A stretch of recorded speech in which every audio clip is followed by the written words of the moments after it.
Marcus, Greg, how's the trade going? My trade's going all right. It's going real all right. I've been doing the same trade since now 2017. I don't plan on changing it anytime soon. It's doing great. What's that trade? What's that trade that you're doing? Short USD, long Bitcoin.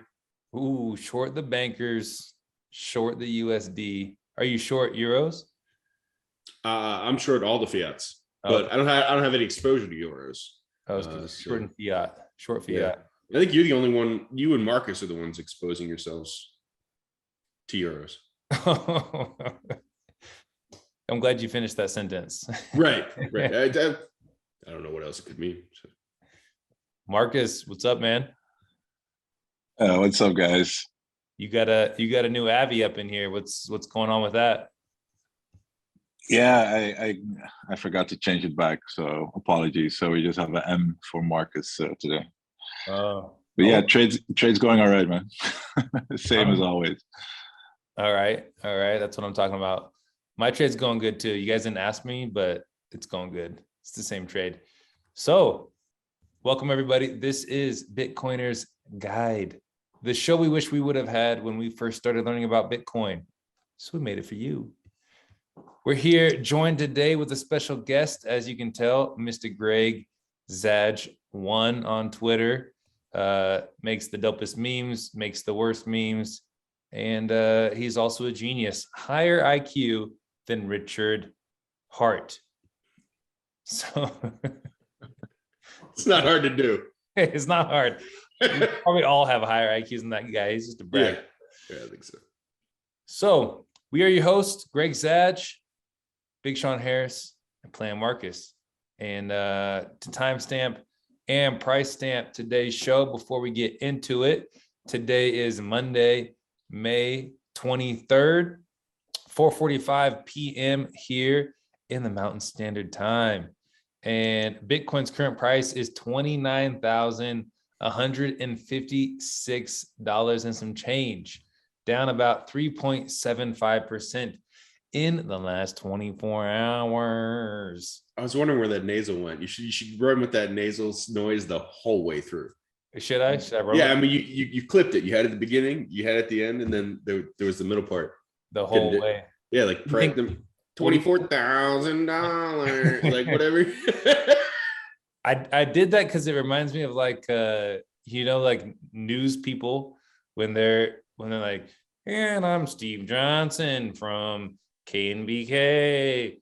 This is like that's kind of where I got it from. They had to go to school for that shit. You just did it.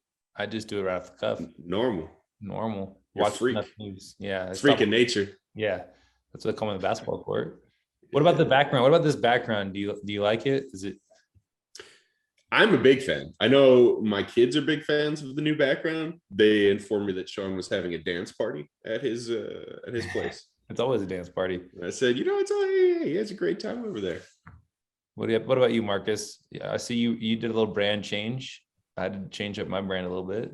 Hey, did Marcus do a brand change? No, this is not a brand change. Oh, it's not?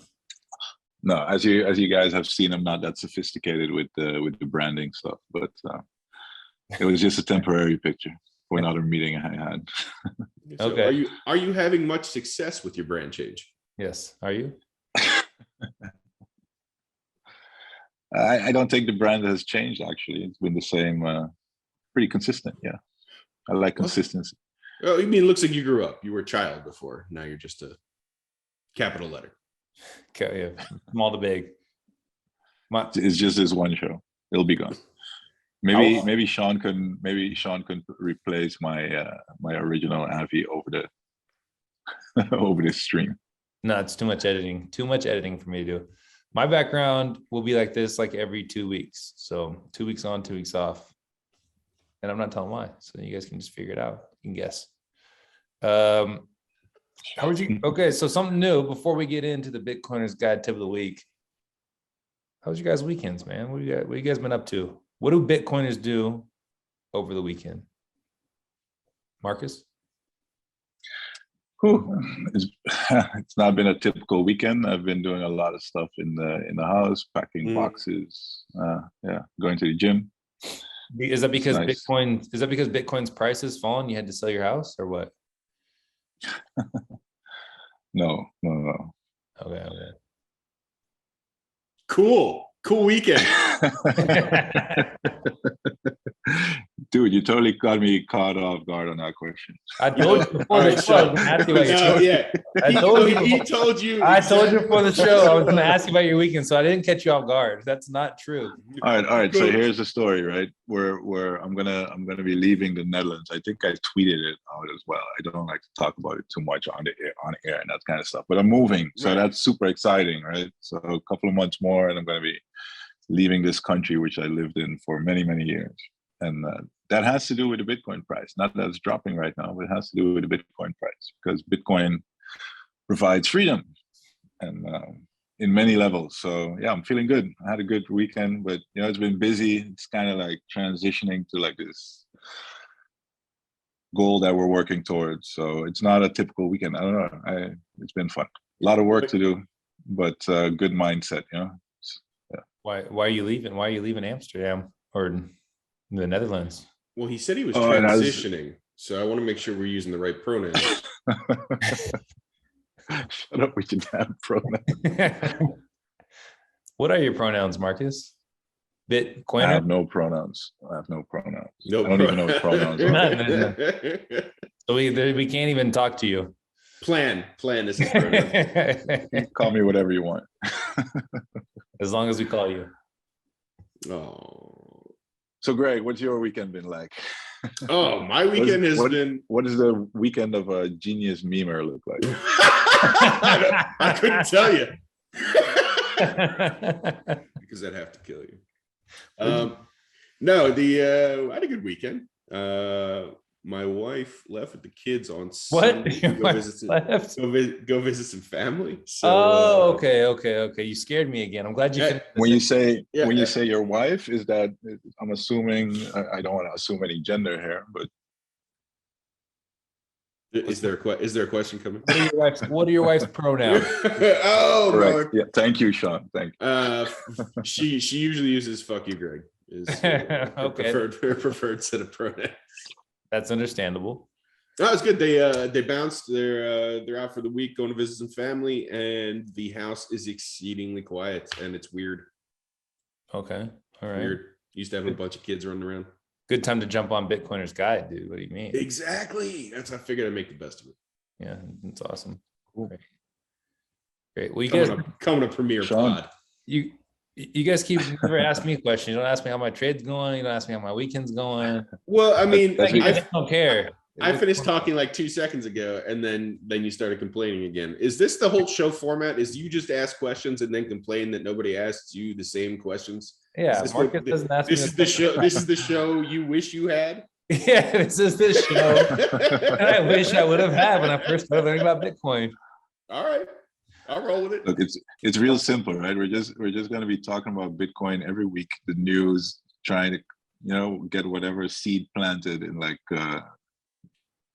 noobs, people who are interested in Bitcoin, maybe even people interested in crypto, whatever. Yeah, we're just going to be talking, putting the proof of work, and whatever the format is, I'm sure it's going to change. It's going to be shaped by whatever happens. Yeah. How'd your weekend go, Sean? That's how I see it. Sean, yeah, don't forget. The weekend was good, dude. My sister got married. I went to California. That's where I'm from. I'm in Utah now again. Drove back yesterday. But I'm from Sacramento, so my sister got married. Great wedding. I have 2 adopted sisters, 3 older brothers, 2 younger sisters. So it was cool. It was fun watching her grow a lot, but I didn't give her any Bitcoin. Greg asked me a while earlier, if I was going to give her Bitcoin, but I didn't because she's just not ready for it yet. She would have just turned that into Fiat so quick. So I just gave her like $100. You gave her Fiat, just straight Fiat. Yeah, she's worthy of the Fiat. She's not worthy of the Bitcoin yet. Okay. So you love her a little bit, but not a lot. Yeah, exactly. I got you. Right. What's the husband like? He's a cool dude. Worthy of your sister? I would say he's probably better than my sister. Oh, let's hope she doesn't watch this. Nah, she won't be watching this. I'm gonna DM it to her. I don't know what her Twitter handle is, but I'll find out. We'll get it over to her. Are like dowries a common thing in the United States? Yeah. I don't even know Big what time. dowry is. What's a dowry? It's a wooden stick that you use to mix paint. I don't know what you guys are talking about. Yeah, one or two people watching will get that joke. It's a linguistic joke. Dowry. It's a Indian tradition. Well, maybe not just an Indian tradition, but like when you're giving your daughter to the husband's family in order to sweeten the pot, especially if she's not a great daughter. Oh, yeah. You provide funds or lands or animals. Yeah. A 10 cow woman. Mm-hmm. Exactly. Yeah. Different meaning today, but you know. Yeah. All right. Well, okay. So my sister got married. Marcus has been packing and going to the gym. Greg's wife left him with the kids, but she went to go see some family and she'll be back. Right. We hope. We hope. Because she's awesome. She's awesome. Okay. Well, you guys had some great weekends. Let's get into the Bitcoiner's Guide tip of the week, sponsored by mfmerch.com. The best merch in Bitcoin. So I've been thinking lately, like I'm always thinking about Bitcoin. I'm thinking about a lot of things. Yeah. And I want to pull this up. I want to talk about stagflation. So stagflation has been on my mind lately, and I wanted to talk about, well, what is stagflation, and what's the difference between stagflation, inflation? Could we be seeing an incoming stagflation in the United States or in the world economy, and what is it, right? So let's get into it. Investopedia, so it's just an easy thing to see. It's great to look in there. So stagflation, what is it? It's characterized by slow economic growth, so like a contracting economy, and relatively high unemployment or economic stagnation, which is at the same time accompanied by rising prices, or in other words, inflation. Stagflation can be alternatively defined as a period of inflation combined with a decline in the gross domestic product, or GDP. So that's definitely something that we've seen in Q1 of 2022. In the first quarter, we saw a contracting economy in the United States. We saw the GDP shrink at the same time that inflation was running hot. So what are some key takeaways? Just to talk about a little bit more, to get a little deeper into this, right? Stagflation refers to an economy that is experiencing a simultaneous increase in inflation and stagnation or slowing of economic output. Stagflation was first recognized during the 1970s. If you remember, that's when we were taking off the gold standard in the 1970s. Stagflation was first recognized during the 1970s when many developed economies experienced rapid inflation and high unemployment as a result of an oil shock, which, interestingly enough, what happened in the 1970s, we went off the gold standard and went on to the petrodollar. So that makes sense why there was an oil shock. Or in other words, the price of oil went up a lot and the dollar was getting devalued. So the prevailing economic theory at the time could not easily explain how stagflation could occur. Since the 1970s, rising price levels during periods of slow or negative economic growth have become somewhat of the norm rather than an exceptional situation. So it's kind of been this 50-year experiment that we're on, that Max Kaiser and Stacey Herbert talk about. The new petrodollar that we're on has made it so we're in this period where we have rising prices, but the economy is slowing down at the exact same time. Just one other thing that, actually, let's just talk about that for a second. So I think this is really interesting to me, and I've been thinking about stagflation a lot, basically because we've been going through this period where we're seeing prices rise, and like historically, what we've seen is if prices rise, the economy should be going up at the same time. And I think we're seeing a lot of these things that are breaking, that are kind of like fraying or breaking apart during a period of stagflation, because it's like two competing forces are going at each other, and you shouldn't really have prices rising as the economy is shrinking, because it just makes it. I mean, imagine if the economy was staying the same and prices were rising, that would be tough. Or if the economy was, so as economy shrinks, prices rise, it's just a big strain on your average consumers, your average people, because there's a lack of money and prices are going up.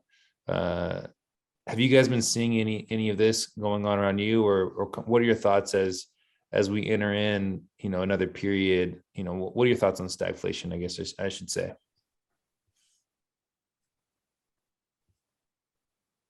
Greg, you want to go first? Sure. Stagflation isn't my base case for what happens, at least in the US. I try not to guess about what's happening in the world because it's a lot. It's too much information for me to follow. But I can follow the Fed and I can follow US economy. Base case, we're definitely in a economic contraction period. There was too much cheap money, and now that's all being repriced. All the money that got pumped into the economic system during the COVID crisis is now finding its home a little further down the line from the assets. It's nesting itself in energy and food. You see it in your gas prices. You see it in your grocery store bill. But the other side of the COVID problem that not a lot of people talk about is that clearly we had deficiencies with the manufacturing output of the United States. So, you had shortages in like PPG or protective gear for the doctors, masks, all that stuff, like stuff that you should be able to manufacture basically anywhere. It's like paper. So you've seen a lot of what's called onshoring. So a lot of the industrial plant equipment that we utilized in Southeast Asia, we're not actually bringing the plant equipment back. We're just building new ones here and retooling existing infrastructure to make home a little easier. So in that vein, we've seen much closer economic ties to Canada and Mexico.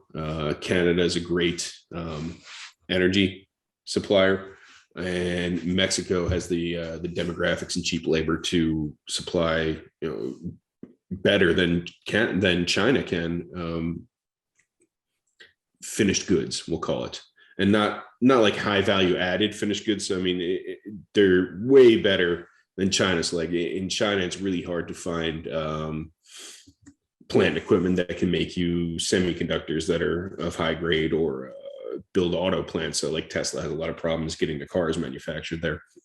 So like a lot of this plant equipment coming back to the United States over the next 5 to 10 years, that's a lot of investment and a lot of capital being spent here to bring all that back. So that's jobs, that's capital expenditure. I'm of the opinion that Dr. Jeff Ross is probably right about when we see the next impulse of QE. I think probably Q4 of this year is when we see more input. And until that time, you're going to see until they decide to. What's going to cause that though? What makes you certain that we'll see that in Q4? Right? Because the Fed and the central banks are definitely not saying that. Just because of how slowly and mechanically the Fed works. So they let the markets do a lot of their work for them. So they come out saying they're going to raise rates 7 times and also start doing QT. So you see the markets react to what they say they're going to do, doing a lot of the work for these people. So like they don't actually have to come out and offer, they don't have to do yield curve control. They don't have to do QE. They don't have to do quantitative tightening in order for the market to react like they're going to. So most of the work's done for them ahead of time. So when they actually go to do the thing they said they're going to do, the impact isn't that bad. And you can just look at the scheduled meetings and the scheduled rate hikes they've coming out, and it's like, all right, Ross says Q4 2022 because that's when the projected rate we're supposed to hike to is probably going to top out around, like, I think he said 75 basis points, which is 0.75 percentage points for anybody who doesn't know what a basis point is. Okay, but then if they will never have done like 7 rate hikes, because if they do more than 7, then we should be way higher than 75 basis points, right? Right. I don't think they'll get there. But they say they're going to do 7. They don't tell you how many it's going to be on each one, and they tell you what the goal is going to be. And they never get to what exactly they say they're going to go. The goal is going to be before something breaks. And I think you can't predict what breaks or when. So I have to rely on people who know how the Fed works better than I understand how the Fed and the economy works. So when Jeff Ross and Preston Fisher are out there saying, yeah, Q4 2022 sounds about right for when this thing is going to break, without doing 4 years of homework, I have to kind of just like lean into that. They've also said that there's going to be about $10 trillion of burr going on, money printer going on. Well, that's the Q4 2022 QE that they're talking about. They said it'll make the last rounds of QE look small, which is a Jeff Booth thing. Humans don't think well in exponentials. Oh, yeah. And I think the last round of QE was what, 4 or 5 trillion? It might have been more. Have we done 7 trillion of QE since COVID? I don't know. Somewhere between 4 to 7 trillion, I think.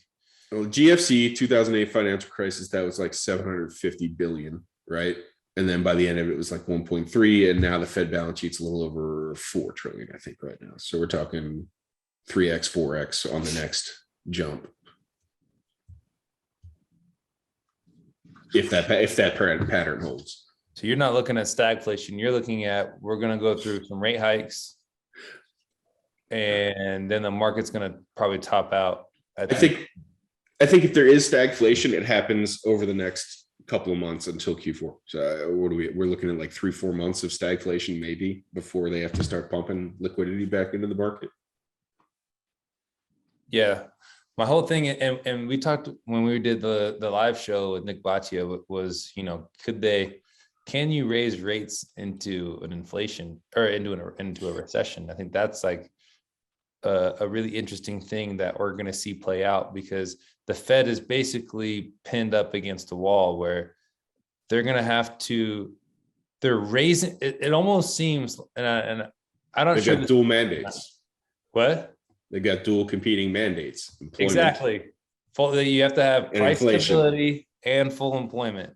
Yep. So as you print money, that takes away price stability. But as you lower interest rates, which also does that, it helps out with full employment. Mm-hmm. But it seems like they're almost like they know that another thing's going to come where they're going to have to lower interest rates. So they're trying to get interest rates up, so when another hiccup happens, they can lower interest rates to actually have a reaction, and they know it's coming quickly. So it's really interesting that they because right now, well, I guess they've done 2 rate hikes, but essentially they still have very little, room to run if you want to be reactionary in an instance like that, other than just printing more money.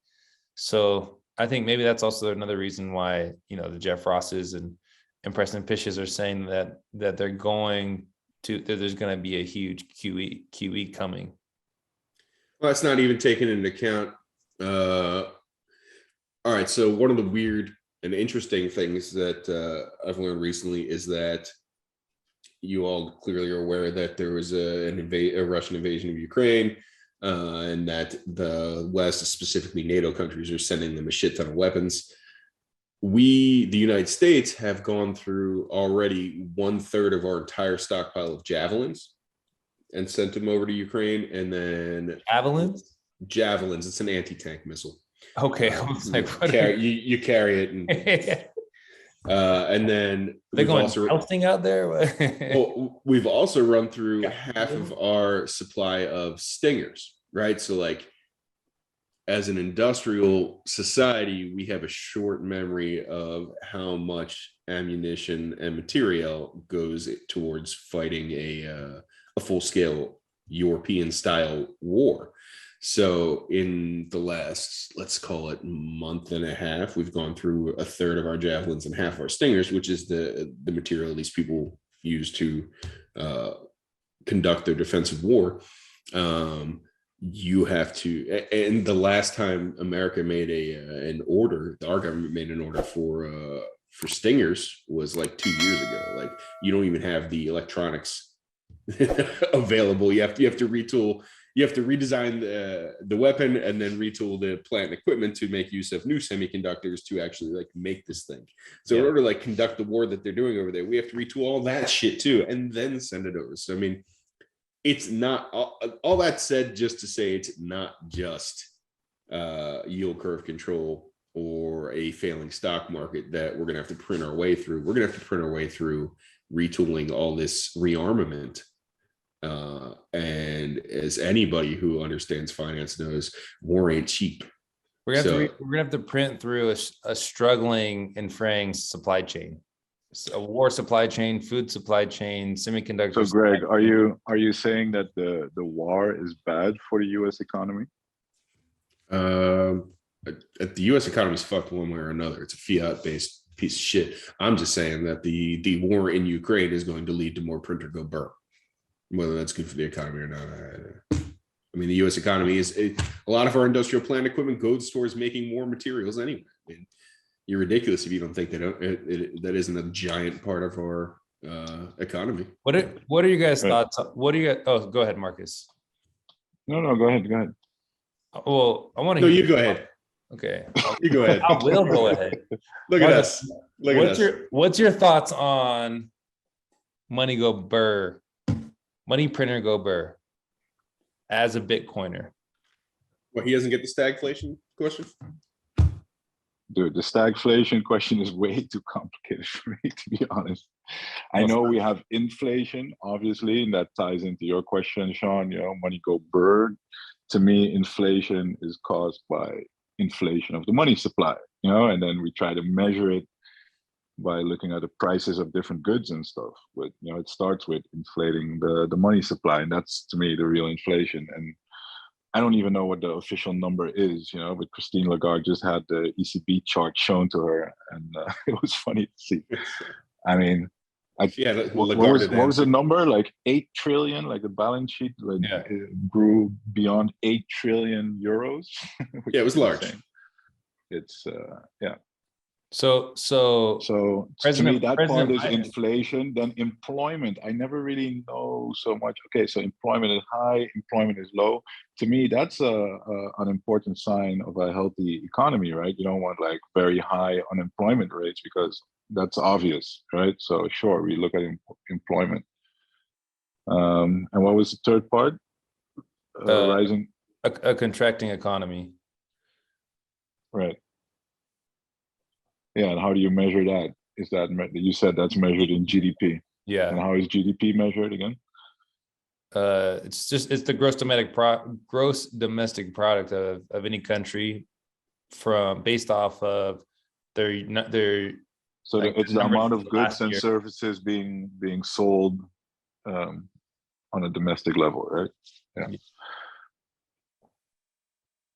Yeah, so and whenever I think about those things, then I'm like, okay, so what does that inform me of? You know, when we're in a recession, that means 2 quarters of negative growth.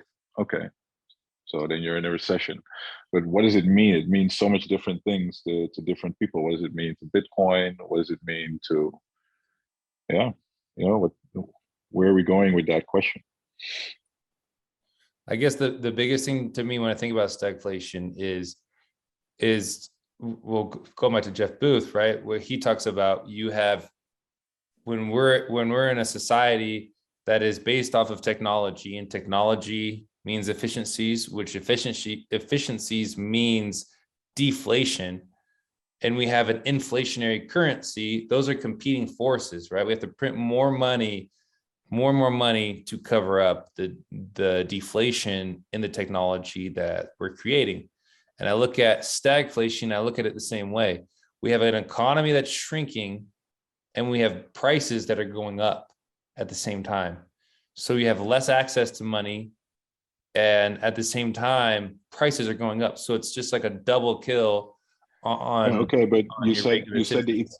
you said the economy is shrinking, but is it really shrinking? I'm not so sure that the economy is really shrinking. I mean, maybe like on a short-term basis, maybe you have like a quarter or a couple of quarters downturn. But if you look at if you zoom out, you look at the chart, the economy has been growing, right? Or I don't think the economy has ever stopped growing. So is the U.S. economy really in a bad position? I don't know.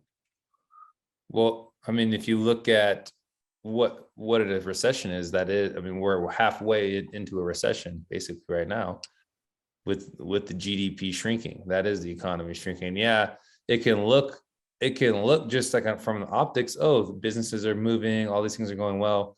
But if the economy is shrinking, if GDP is shrinking, then that should be raising some type of flags that there's something going wrong, right? Because if things are going well, then the economy would be growing, things would be moving forward, especially in a moment of high inflation where that can cover up for some of the GDP.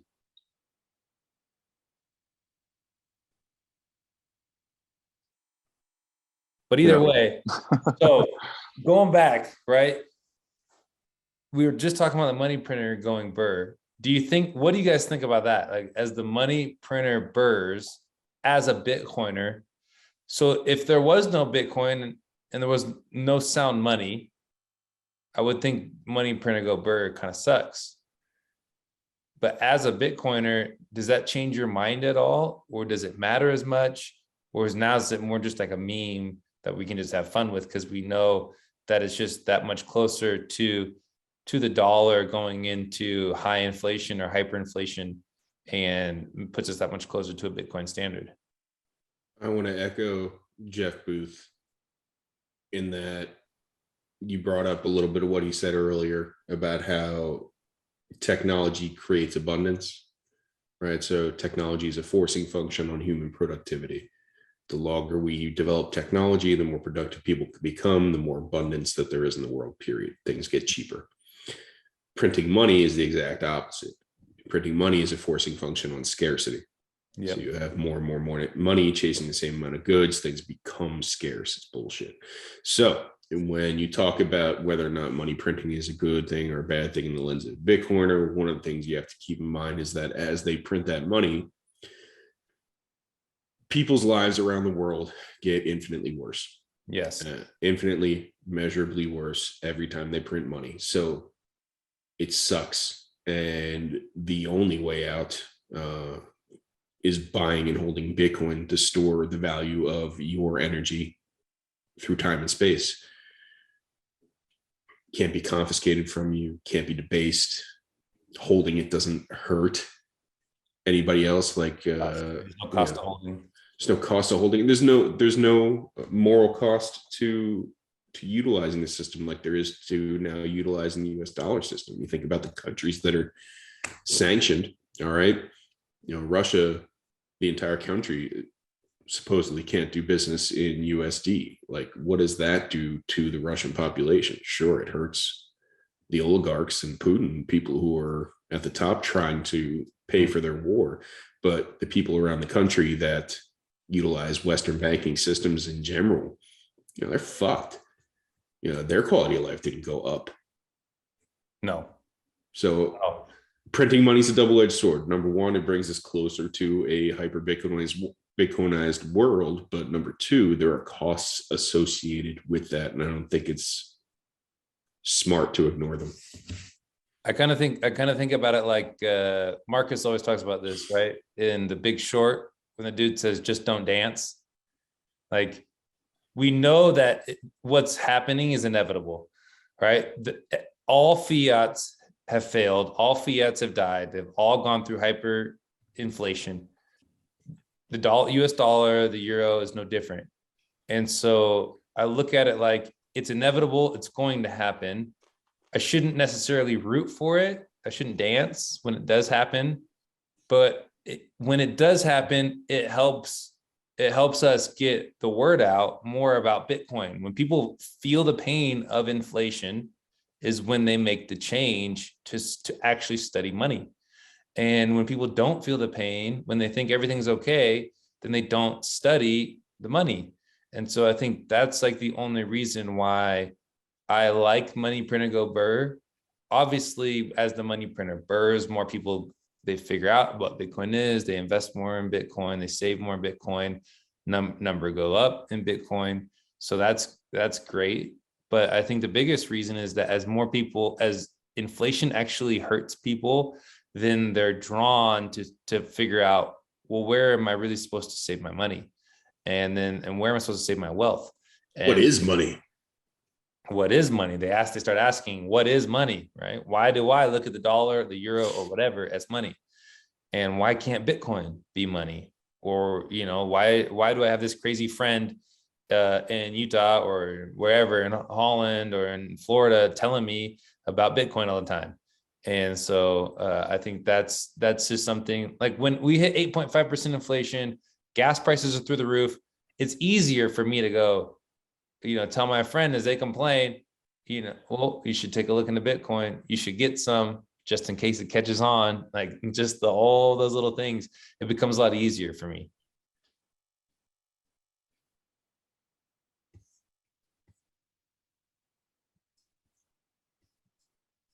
Any thoughts on that? That's an awkward pause. You're not. Yeah.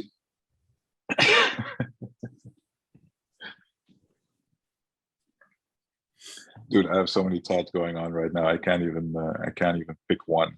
We'll pick one. We want to hear it. All right. Well, give us options.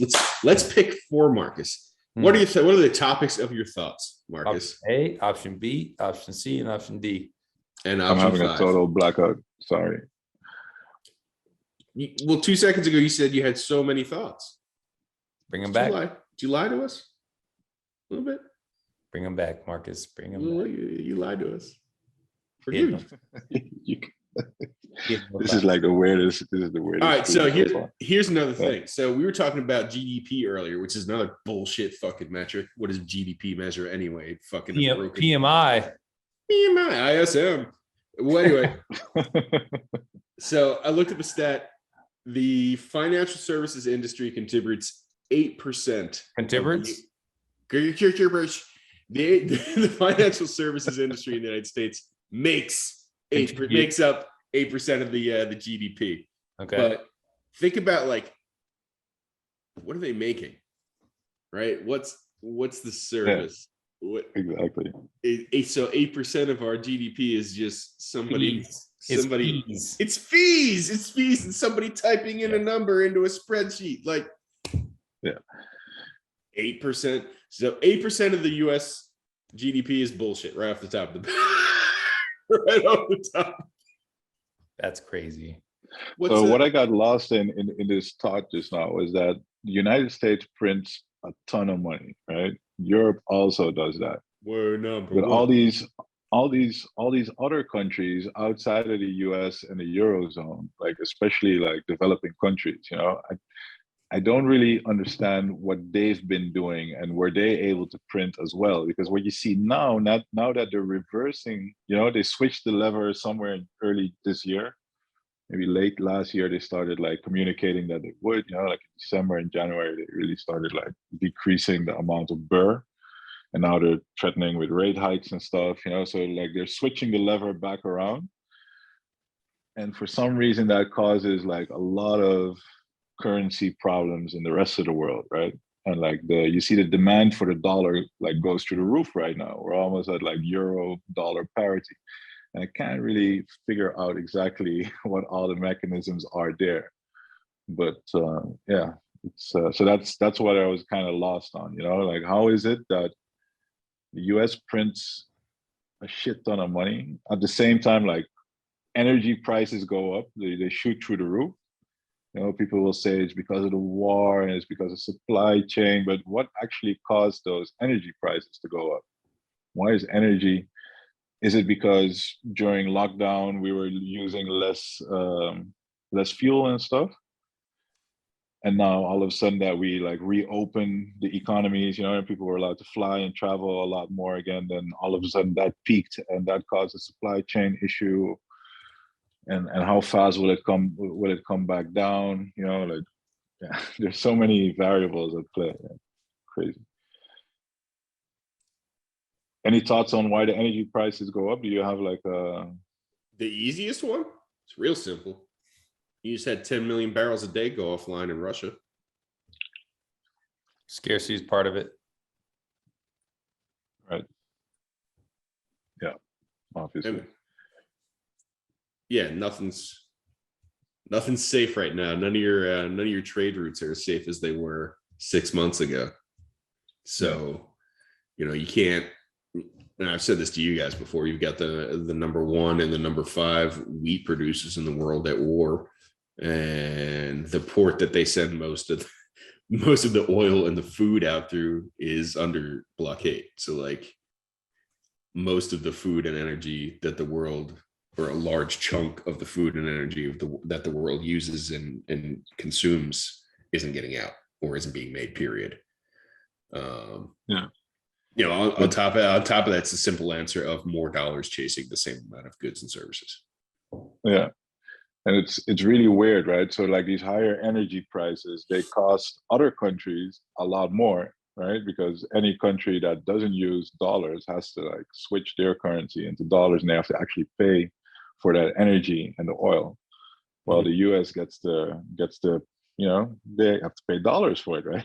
And the dollars just come out of the burr. So that's we basically get to print energy. That's a very good good deal.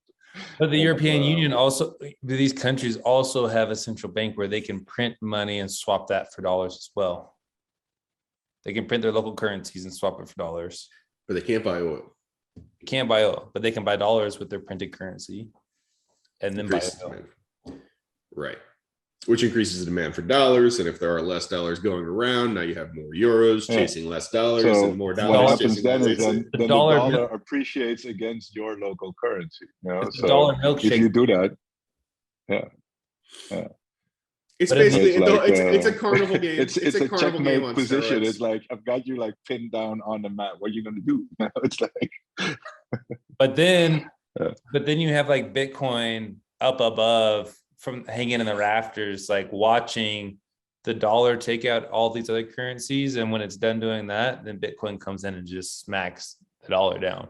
Right. But it's not just up in the rafters doing nothing. It's up in the rafters. Like, it's a little guy right now, but it's up in the rafters injecting steroids.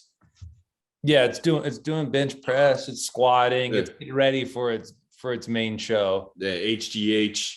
Yeah.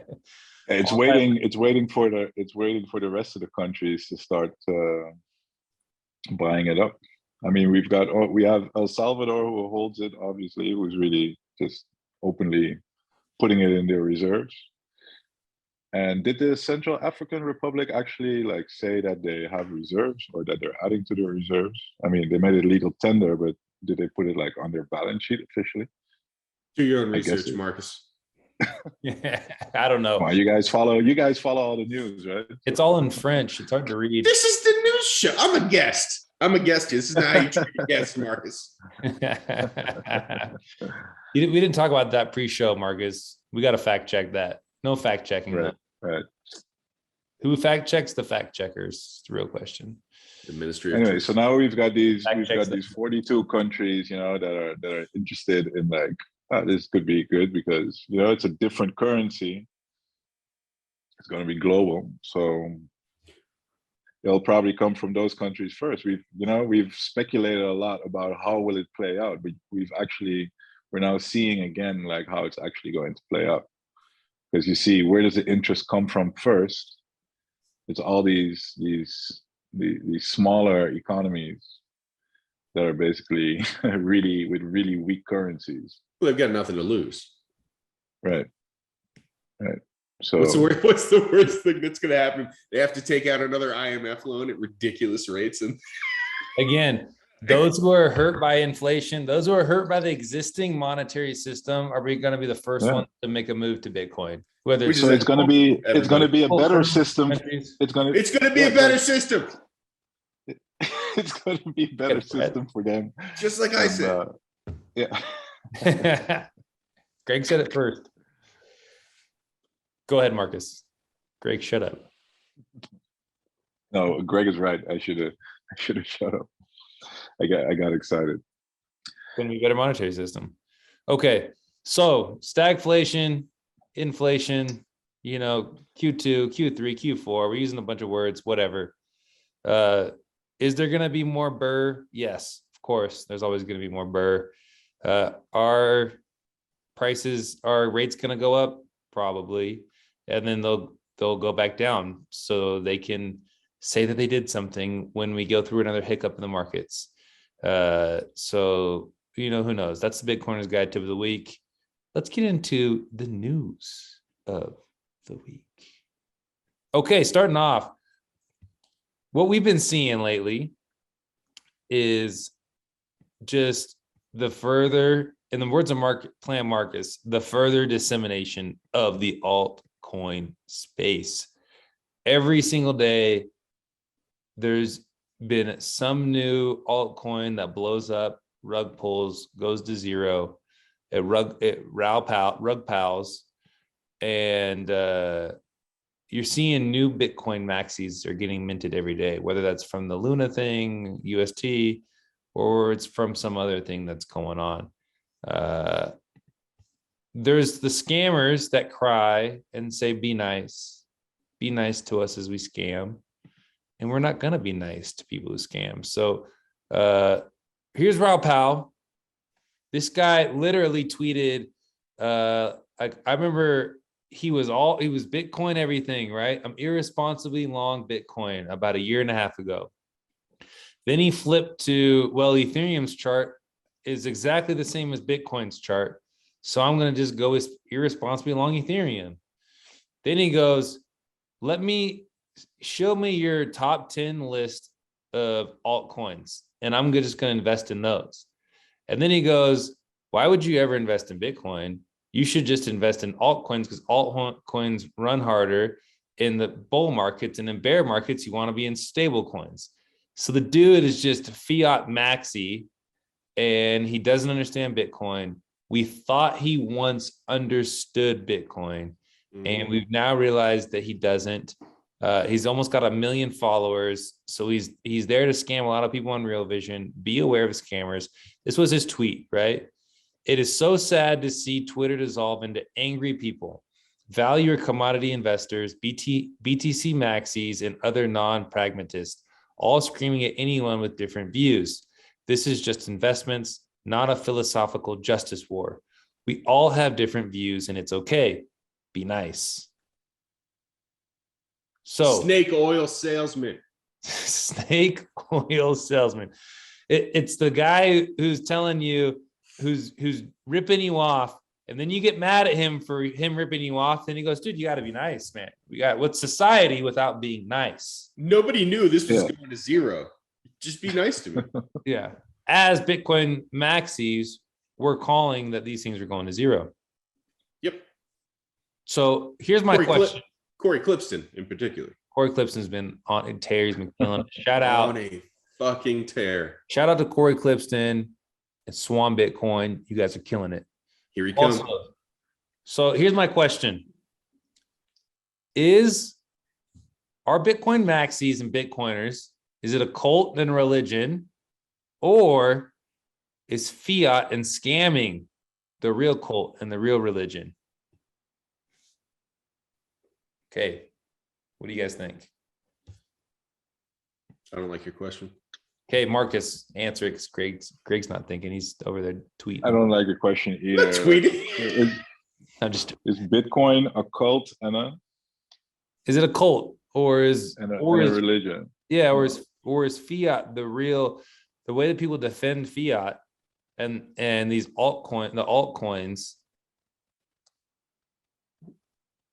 Which one's the real cult?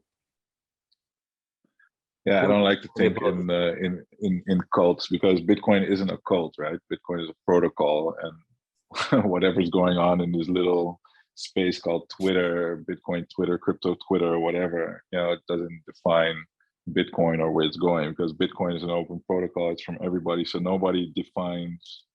Is it a cult? Is it? No. The problem, the thoughts I have with Raul Paul, like you said, he doesn't understand Bitcoin, but the guy is like a really smart guy, right? I mean, like I used to listen to him a lot. Me too. And you actually saw him like at the same time, I think it was like 2018, 2019, like he was also exploring, what is this Bitcoin thing? So, like you see him go down the rabbit hole as well. And I was going down the rabbit hole as well. And he completely got where it was going. And at a certain point, he also, he had some good debates around Ethereum. And he also, like, you see, he just understood what's going. And what's happening is that there's this whole, in the wake of Bitcoin, there's all these altcoins and shitcoins being created. Everybody with a white paper, that can do some good marketing, can like create these coins that just blow up in a short period of time, especially during Bitcoin bull runs, and you can make a shitload of money. So it's becoming a game of, okay, who has the best marketing teams? And they're setting up all like these Formula One style teams, right? Heavily funded with VCs and big billionaires backing them for exposure on media types like Novograds, people with connections to like the bigger TV. media outlets. And he's been building this Real Vision brand, which has been really successful. And, he put in the work in that show, by getting great guests on, having good talks around, macroeconomic stuff. He managed to find like a niche and actually get subscribers on the platform.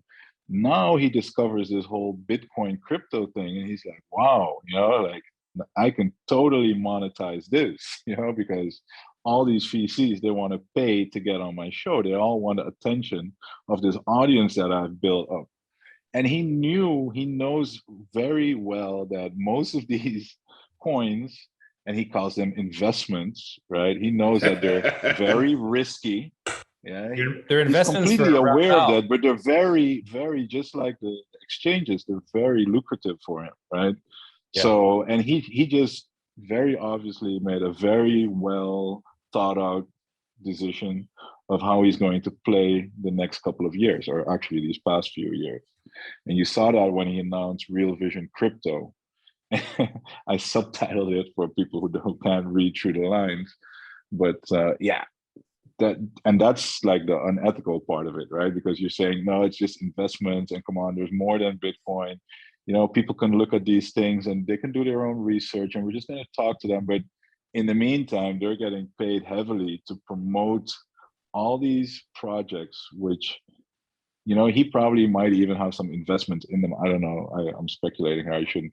But, they might get in on like the early airdrops or whatever it is, in the first rounds, and they'll get like these coins for promoting it. And then when they promote it on their channel, that's all of a sudden when it reaches like millions of people watching it. And with his authority of the Real Vision brand, it's been destroyed right now. So that's, I don't know in how far he calculated that in. Yeah, that's the way I see it. So he deliberately chose to, and the unethical part is that you're airing and defending these projects, of which you very well know that they're likely to go to zero, and they're most likely rug pulls. But when he talks to them about the show, he will always tell you, yes, these are risky investments and stuff, but then continues to go on and promote for like half an hour this project, right? Or he'll mention these projects really casually, but just by mentioning it, he knows that it'll draw a lot of attention. There'll be, I don't know. So it's unethical, I guess, and you just got to be watch out. So basically risk free. Remember that video that Neil Jacobs put out a couple of days ago? Right. Right. Yeah, Marcus. And the annoying thing is, right, like all these past few years, you'll get people who listen to a guy like Raoul Pal, and then use clips of Raoul Pal to like argue with you in your feed about why this project is a good project and why other people should buy this. So he's feeding like this wave of people that are now convinced that project X is going to be like the next Bitcoin or the better Bitcoin or whatever. Yeah, it just takes away so much from the space, and this is where we're talking about like KYC and anti-money laundering and stuff. But what about this type of stuff, like, and for some kind of reason they get away with it, and we're the regulators for this kind of behavior, so it's frustrating. What do you think, Greg? Any thoughts? You nailed my thoughts on Rug Pal fantastically. I think he's, I think I said it earlier, he's a snake oil salesman. This is the guy that famously said principals are worthless, and who in like the same week tried to dunk on Pub Lord for basically like Pubby came out and like talked shit against Raul, and Raul had nothing to come back to at him with other than I have more Bitcoin than you. It was sad. Yeah. But I want to address the religion and the cult thing, because I was watching John Vallis a little earlier today, and he made an interesting point about this, that and I am by no means a religious person, but the topic is very interesting to me. John was making the point that all religions start out with one person or a group of people trying to find some principles or some truths that you can live your life by that will make your life less shitty. Let's just call it. And so you find these protocols throughout life that if you abide by them, that you end up living a good and prosperous life. And these ideals get institutionalized. And like we see with all institutions, over time, they become corrupt and they kind of lose the message. But the one thing that Bitcoin does have in common with religions and religious practices is, where the religions institutionalize and then corrupt their own truths by going against their own teachings. That's something that Bitcoin is incapable of. Right. So the Bitcoin protocol gives you the same truth every 10 minutes, and it can't lie to itself. It just is what it is. In that regard, here's a financial protocol you can use that will not lie to itself. And if you follow these tenets of not abusing the timing of the blocks, the difficulty adjustment, the total cap, like you will have a financially prosperous life.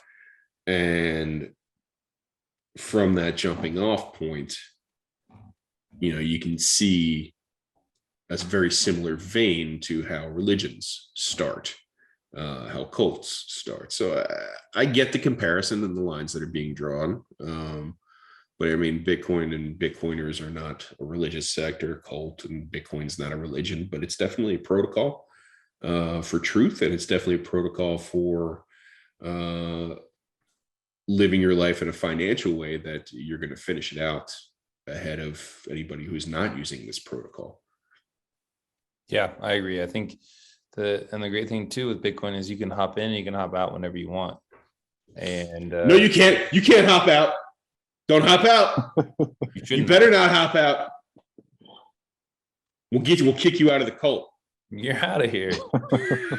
Like Udi said, get them out of Bitcoin, right? Can we keep them out of Bitcoin? Thou shall hodl for life. Yep. All right, so that's a religion. One more scammer, and I don't know why this is turning into hating on the scammer show, but let's lean into hating on scammers. Hey, one more question, right? One more question. How do you guys look at, like you saw like Celsius Network having trouble right now. Yeah. So all these, we were looking at like people discussing on Twitter about you can stake here and you can get like free yield, right? And like, I can just park my Bitcoin here and I'm gonna get like so much percent and etc. And now in a bear market, you see all these protocols offering like yield farming or yam farming or potato farming or whatever they promise, right? I mean, it doesn't work. You can't get something for nothing. So I'm like, how is that going to play out for the ETH, for instance? What do you think, Sean? You think For staking? so honestly, I don't really look too much. I don't look into a lot of these protocols that much. But yeah, it just doesn't make sense to me.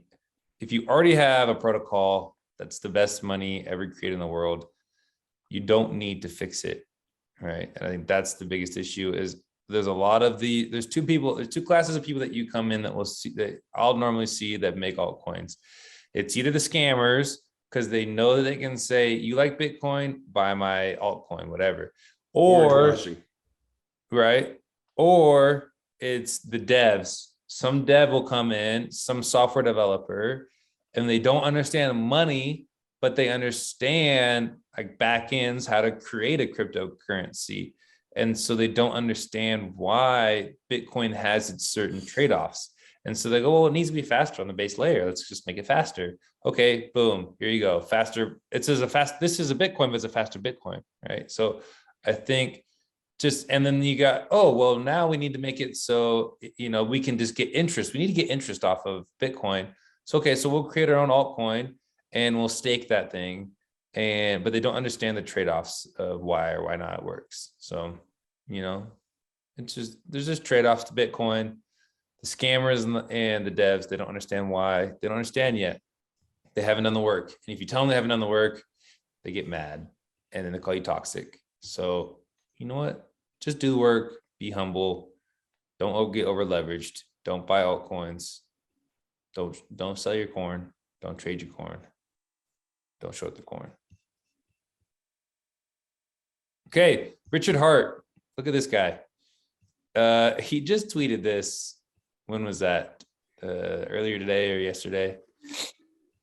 So if you ever want to know what a red flag is of a scammer or someone who's about to get burned, this is classic 101. Dude's going to get burned pretty soon, or he's going to pull some exit scam. And here it is. Richard Hart, haters, I'm a better human being than you.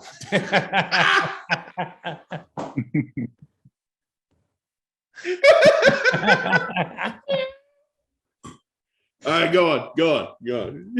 Get through it. Neil. 145 IQ. So now he's listing out what he's got.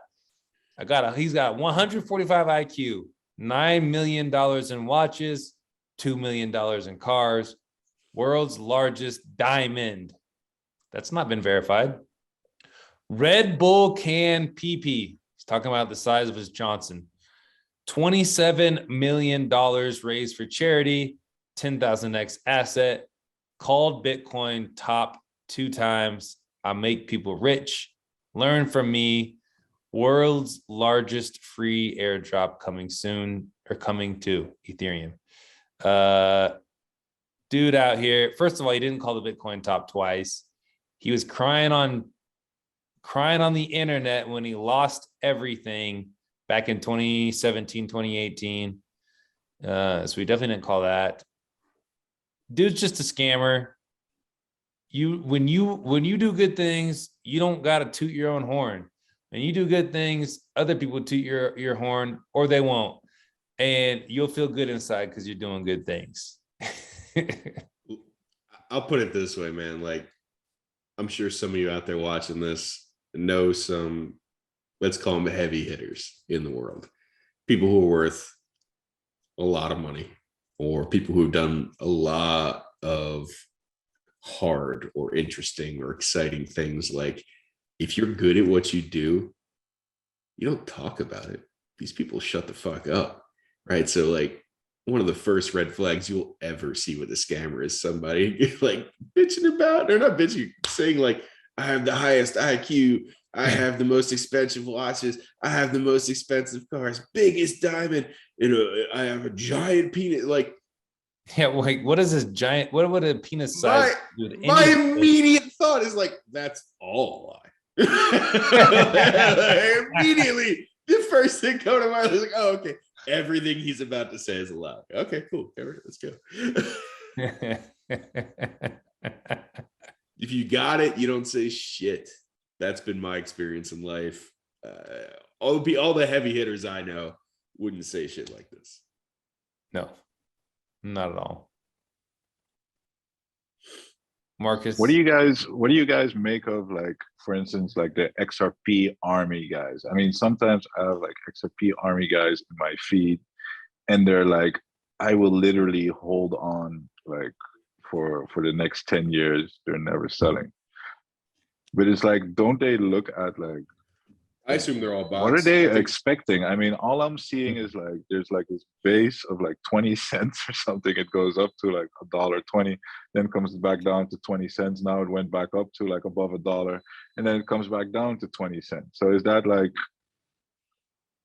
I don't, Dude, like Ripple, I don't understand those guys. like the Bitcoin You'd figure Cash. like, Sorry. Ripple's one of the most transparent schemes out there. They pre-mined what 70 million XRP, and they have like, if you they have a release schedule. Like they tell you ahead of time when they're gonna dump on you. And if you can't read a fucking chart, right? If you can't see that the price is doing this over time, especially when priced in Bitcoin, Yeah.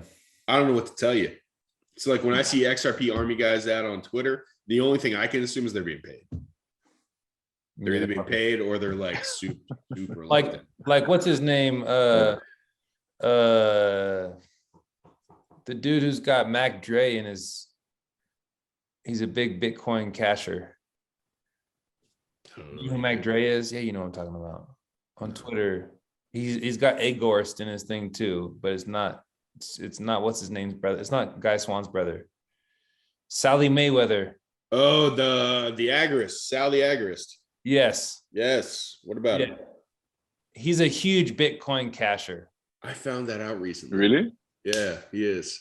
Yeah, but like, dude talks about a lot of stuff that makes sense, and then he's like, yeah, Bitcoin Cash, because it's got faster transactions. And it's like, what, dude, you never heard of the Lightning Network? You never heard of the trade-offs, like that you can't run a node on Bitcoin Cash because you have bigger blocks? Like, it's just, it shouldn't be that hard. They either don't know, right? And then when you tell them, they go, oh shit, and change their mind, or they know and they're getting paid. and they're getting paid. Yeah, exactly. Yeah. I figure at this point, anyone who's smart enough and they know, they should know. And if they don't know and they're shilling something like that, they're getting paid. Like Orlando, your boy Orlando in St. Martin, Marcus, that dude is a paid shill. Rolando. Yeah. Oh, yeah, Rolando, he's a paid shill too. His name's Orlando now. Yeah, like these dudes are paid shills, and we're unpaid shills for Bitcoin. Like we don't get paid to shill Bitcoin. That's but not true. Strike pays. What you get is that the insiders, the people who were first there, that go heavy in on it, they make a lot of money, and they'll pay all these influencers or promoters, or just hand people stuff out to promote it, whether it's bots or what we call bots, or people to do the replies on Twitter, to politicians, to news media, to air stuff, to get on, to get airtime. Okay, here's a question. If you are so say you do get paid to show Bitcoin, right? What's the difference between getting paid to show Bitcoin and getting paid to show some altcoin scam? Morals. Yeah. Well, for me, it's really and that's the gray area, I guess. Like, do you actually believe in this project that you're working on, versus you're promoting a Ponzi? You're promoting like to dump on people when the price is at its highest point, and then to just like dump on all the people that bought. Because that's a lot of times what I think is going on with like Ripple and Bitcoin Cash. They've got this protocol, right? They've got like the most of like the big wallets, and the more pump and dumps they can organize, they're the main beneficiary of those. They can make a lot of fiat and turn that into Bitcoin or whatever they believe in. Yeah. So yeah, I agree. I think it's just, there's certain salesmen, right? Snake oil salesmen who, if they get paid, they will sell whatever. And there's certain people that maybe they might start because they're getting paid. And then one day they'll go, you know what? This actually isn't worth it. I'm out of this. And I'm going to something that I actually believe in. So, I think this is all just coming on. And eventually we will remember these people for the snake oil salesman that they were. The world will. And we know it right now because we're documenting all this stuff. So and the best thing is, like the market is also just, like deciding, so you see all these projects, the market is deciding that they're worth less and less, and these pump and dumps will get lower and lower in time, I guess, as people become more aware of what's going on, because frankly, there's still more people coming into the space with each cycle or with each bull run or with each rally. Making lower highs, baby. And lower lows. And lower lows. Price to Bitcoin. Although I don't think Luna can do a lower low. No, can't. So, okay, last article in news before we go. Bitcoin has hit 8 red weekly candles in a row now. Never before in 8 of them things. Bitcoin has never done this ever. It's never hit 8 in any market, bull, bear, any market. This is the first time. Yeah, and fun fact, if you look at it in the euro price, it actually has this little green doji in between. So it's only on the USD chart, not on the euro chart. Okay, well, the euro is monopoly money anyway. So, but not the dollar. Yeah. No. So here's my question. 2 questions. First, are you guys scared that it's done this? I'm terrified. I'm not scared either. I ain't never scared. Okay, that's cleared up. Second question, more poignant question. Are we in a bear market? Are we in a Bitcoin bear market? And then the third question would be, does it even matter if we're in a bear market or not? Are there more questions coming? Because it seems like you're coming up with these on the fly. I am. Yes, I think we're in a bear market. I think it's pretty inescapable truth at this point. This is what it is. Waiting for the next bull. What was the other question? What was number 3? Does it matter? Does it matter if we're in a bear? No, it doesn't fucking. The only thing that matters is you gotta scrape up more dry powder to pick this shit up. Like, does it like? It's cheap. It's cheap, like, people. Does it matter? What does it matter if we're in a bear market or a bull market? Does it even matter? Is it all just like? Does it matter mentally? Like, if you don't have the conviction, is that why it matters? Why would it matter if we're in a bear market or a bull market? What I'm thinking right now is the bear market feels a lot different now than the last bear market, because we're still at like a way higher level than the last bear market, right? Mm-hmm. So it feels really good as long as we're like, not making like any lower lows. And where are we gonna go down to? Like each cycle we're making like way higher levels, right? People are crying, but we're up to like freaking $30,000. Like 2 years ago, 10x. I was buying Bitcoin at like $4,000. So yeah, it feels really good. I love this bear market. I remember tweeting in the bull rally, like, I can't wait until people say like Bitcoin is dead because we crashed to $30,000. That was literally a tweet, and now it is here. We're crashing. We crashed from $3,000 to $30,000, and people are crying, right? Yes. I guess it's different because when you bought in at the top, and a lot of people did buy in above 30,000, over the past year and a half or so. So for those people, it's going to be different. Yeah, it sucks, right? And they're going to have doubts, and they're going to be like, "What's going on?" And like following all this stuff, and then it sucks. But then you're still in that phase where you just need to be accumulating anyway, just like everybody else. But especially when you're just getting started, you want to. That's the period that you can accumulate the biggest. That, to me, I think it is the most defining part of like how big your stack is going to be, right? Because whatever you can stack now, it's going to be a hell of a lot harder to stack that amount of sats once Bitcoin is going to be sitting in like above $200,000. So you should be fucking happy with these low prices, and you should really start thinking about, all right, what can you do to just keep dollar cost averaging and just stack as much as you can. And you should be hoping that it falls back to $20,000 and stay there for months so you can just grow your stack. So yeah, I think it's going to feel, and people who are going to be like, yeah, but I bought in at the top, if only I'd sold, and people weren't telling me that it was going to go to 100K. But at that point, it could have gone to 100K, and you would have been crying if it did and you didn't buy. And that's the case at any point of the graph, right? You're going to be like, should I like put some cash on the side because I'll buy it later and I could get it cheaper?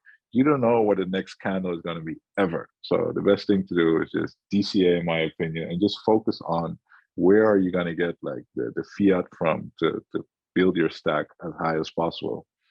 And keep doing that anyway. Yeah, so back to your question. Does it matter? I guess it depends on who you're asking, right? He's asking you. All right, well then we're good, because I just told you my perspective. It don't matter. I get Doesn't it, matter. right? It hurts. I bought a significant portion of my stack at 50K. I did my biggest fiat buy by a huge margin was at 50K. I get it. Like it Same. hurts. Like it hurts when it's at 30,000. But I also was buying at like 6,700, 10,000, you know. So I was buying all the way up. I'm buying all the way down. So it's like whatever. Yeah. I do have a big stack of Bitcoin that's quote unquote underwater. Like a Red Bull size can. Red Bull can PP. You know, like I calls it a PP. He does. He's big. Greg, how do you do that fast, dude? Like, What? He's a genius. Didn't you know? Greg he's has a genius, yeah. Greg has 146 IQ. Oh yeah, 1 point above Richard. Richard, eat your heart out. Okay, well, that does it for Bitcoiner's Guide. Thanks everyone for joining in. Remember, the famous Bitstein joins the Meme Factory podcast this Thursday at 7:30 p.m. Eastern. It's live. Don't miss this episode. It's going to be amazing. Again, it's on the Meme Factory YouTube channel, same channel as this show. Also, remember, what you see here, what you hear here, when you leave here, don't just let it stay here. Please share, like, and subscribe. Like and subscribe. That's all you need to do. If you made it this far, just at least hit that like and share button or something. Send us a tweet. Just share it. Put a comment in there, retweet it, do everything. I like your show, guys. Thanks for having me on. Say fuck you, Greg. Yeah, fuck you, Greg. Yeah. Well, as for Bitcoiner's Guide, episode 14, with a special guest, Mr. Greg Zaj, Playing Marcus, and Big Sean. We're over and out. Peace. See ya. Genius.